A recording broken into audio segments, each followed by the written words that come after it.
Ventilyator motor qanaqa alishtiriladi video davomida ko'rishingiz mumkin. Videoni to'lig'i qisqartirilmagan varianti, tezlashtirilmagan varianti YouTube'dagi sahifamizda topasizlar. Uni linkini kommentariyada tashlab ketamiz.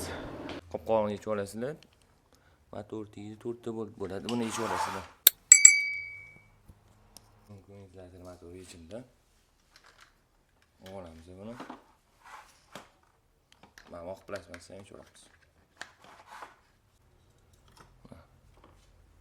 4 ta teshigi bor taraf tegdi.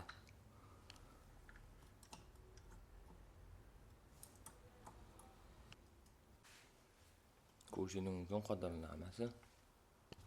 Motor qo'yib bo'lganimizdan keyin mana bu skorost regulyatoriga payanlik kerak bo'ladi. Xohlasanglar o'zini shunday promoy ismini ulab olsanglar bo'ladi. Mana ko'rishingiz mumkin.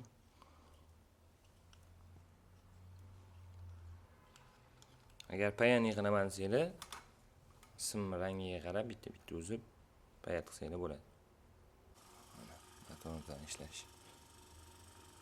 Birinchi ko'rishdi. Mana ko'rishingiz mumkin, boyagi motor qo'ygan mezlarimiz tayyor bo'ldi.